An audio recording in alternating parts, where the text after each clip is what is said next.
नमस्कार दोस्तों, मैं advocate Vishnudhari Singh legal channel में आप सभी दर्शकों का स्वागत करता हूं।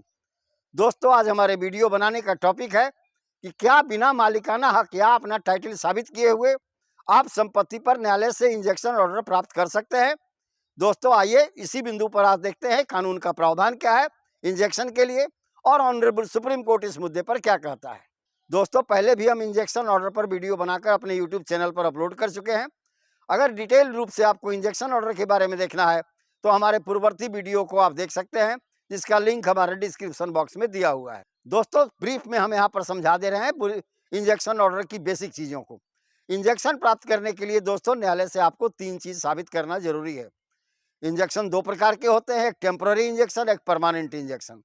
टेम्पोररी इंजेक्शन का प्रावधान order 39 rule 1 and 2 civil procedure के अंदर में किया गया है। दोस्तों, यह इंजेक्शन ऑर्डर जब तक मुकदमा चलता है तब तक के लिए लागू होता है। मुकदमा की समाप्ति के साथ ही इंजेक्शन ऑर्डर का आदेश समाप्त हो जाता है। इंजेक्शन का आदेश न्यायालय के द्वारा जो दिया गया था ऑर्डर 39 रूल 1 एंड 2 में, वह समाप्त हो जाता है। दूसरा है दोस्तों परमानेंट इंजेक्शन। इसके बारे में प्रावधान स्पेसिफिक रिलीफ एक्ट की धारा 38 में की गई है। इस तरह का इंजेक्शन तब जारी किया जाता है न्यायालय के द्वारा जब मुकदमे की सुनवाई करके फाइनल आदेश न्यायालय के द्वारा जारी कर दिया जाए।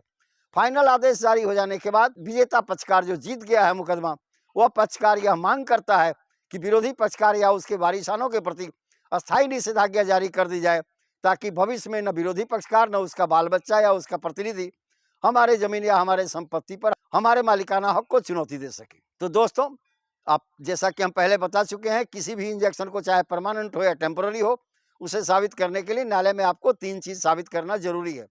पहला है दोस्तों prima facie case made out, यानी जमीन पर टाइटल किसका है यह साबित आपको करना जरूरी है।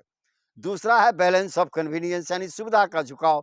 दोस्तों, जो व्यक्ति मालिक होगा, जो संपत्ति का टाइटल होल्डर होगा, संपत्ति उसके कब्जे में होगी और उस संपत्ति का उपभोग करता होगा, यानी जो भी संपत्ति का सुविधा है उस मालिक के पक्ष में होगा जो उस संपत्ति का टाइटल होल्डर है। तीसरा है दोस्तों इरेपरेबल लॉस, यानी अपूर्णीय क्षति।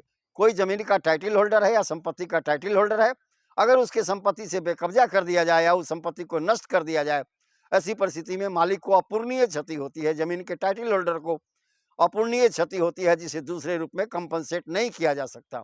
इन 3 चीजों को न्यायालय में साबित कर देने के बाद आप न्यायाधीश महोदय से इंजेक्शन आदेश की आप अपेक्षा कर सकते हैं और न्यायाधीश महोदय भी इन तीनों बिंदुओं को साबित होता देखने के बाद आपके पक्ष में निषेधाज्ञा जारी कर सकते हैं।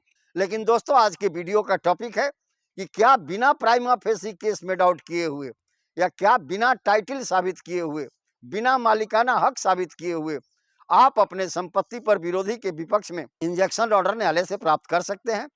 दोस्तों, आइए देखते हैं इस मुद्दे पर ऑनरेबल सुप्रीम कोर्ट क्या कहता है। यह जजमेंट दोस्तों एकदम लेटेस्ट जजमेंट है, 6 जनवरी 2025 का। दोस्तों, केस का टाइटल है कृष्णचंद बेहरा वर्सेज नारायण नाइक। दोस्तों, इसका सिविल अपील नंबर है 159 ऑफ 2025। दोस्तों, इसका डेट ऑफ जजमेंट है 6 जनवरी 2025। दोस्तों, इस केस का फैक्ट क्या था कि एक व्यक्ति न्यायालय में एक मुकदमा दायर करता है कि विरोधी पक्षकार के विरुद्ध में इंजेक्शन आदेश जारी कर दिया जाए हमारी संपत्ति पर। लेकिन दोस्तों, वह जमीन पर मालिकाना हक की मांग नहीं करता, मालिकाना हक साबित करने की बात नहीं करता। फिर भी इसके बाद ट्रायल कोर्ट ने वादी के पक्ष में उसके केस को अलाउ कर दिया, उसके प्लेंट को अलाउ कर दिया और कहा कि नहीं, वादी को यह हक है कि वो परमानेंट इंजेक्शन की मांग न्यायालय से कर सकता है और न्यायालय का भी अधिकार है कि मांगे गए परमानेंट इंजेक्शन का के पक्ष में आदेश जारी कर दिया जाए। तब दोस्तों प्रतिवादी चला गया हाई कोर्ट अपील में। ऑनरेबल हाई कोर्ट जो है दोस्त, वो नीचे के कोर्ट को, सबऑर्डिनेट कोर्ट के जजमेंट को सेटिसाइड कर दिया और वहां पर यह कहा कि जब तक मालिकाना हक संपत्ति पर साबित नहीं हो जाता, जब तक केस का टाइटल साबित नहीं हो जाता, तब तक विपक्षी के विरुद्ध में निषेधाज्ञा जारी नहीं की जा सकती। उस आदेश से पीड़ित होकर के जो वादी नीचे के कोर्ट में केस फाइल किया था, वह सुप्रीम कोर्ट में अपील कर देता है दोस्तों। और सुप्रीम कोर्ट के अंदर में इस मुद्दे पर एक ही इंपॉर्टेंट प्रश्न थे कि क्या न्यायालय में बिना मालिकाना हक साबित किए हुए, क्या न्यायालय में बिना टाइटल साबित किए हुए आप संपत्ति पर विरोधी पक्षकार के विरुद्ध में निषेधाज्ञा जारी करने की मांग कर सकते हैं न्यायालय से। दोस्तों, आइए देखिए इस मुद्दे पर ऑनरेबल सुप्रीम कोर्ट ने इस केस में अपने आदेश में क्या कहा। दोस्तों, ऑनरेबल सुप्रीम कोर्ट ने अपने इस केस के आदेश में कहा कि जब विपक्षी पक्षकार जमीन पर मालिकाना हक की मांग नहीं करते या विपक्षी पक्षकार संपत्ति पर मालिकाना हक की मांग नहीं करते, उनका मांग कुछ दूसरा है, ऐसी परिस्थिति में वह व्यक्ति जो परमानेंट इंजेक्शन का मांग किया या टेम्पोररी इंजेक्शन का मांग किया, उसके पक्ष में इंजेक्शन जारी किया जा सकता है। यानी दोस्तों, अगर विरोधी पक्षकार जमीन पर मालिकाना हक या संपत्ति पर टाइटल का मांग न करे, वैसी परिस्थिति में आपके पक्ष में इंजेक्शन का आदेश न्यायालय जारी कर सकता है। दोस्तों, सुप्रीम कोर्ट ने पुनः आगे कहा, दोस्तों, यह स्थापित प्रिंसिपल है कि जब विरोधी पक्षकार कभी मालिकाना हक का मांग नहीं करेंगे, संपत्ति पर अपने टाइटल की मांग नहीं करेंगे, तो वादी के पक्ष में वह व्यक्ति जो न्यायालय से इंजेक्शन आदेश की मांग कर रहा है, उसके पक्ष में इंजेक्शन आदेश जारी किया जा सकता है।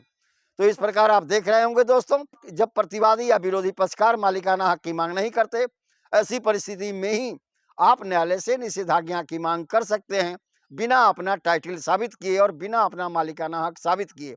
अन्यथा दोस्तों, बिना टाइटल साबित किए इंजेक्शन आदेश न्यायालय से प्राप्त नहीं किया जा सकता। दोस्तों, आज के वीडियो का टॉपिक भी यही था। उत्तर भी आपको इस वीडियो के माध्यम से मिल गया होगा। यहीं पर मेरा वीडियो संपन्न होता है। दोस्तों, अगर मेरा यह वीडियो आपको पसंद आए तो आप इसे लाइक करें, सब्सक्राइब करें, अपने साथियों को शेयर करें। धन्यवाद। अब विशेष अगले वीडियो में।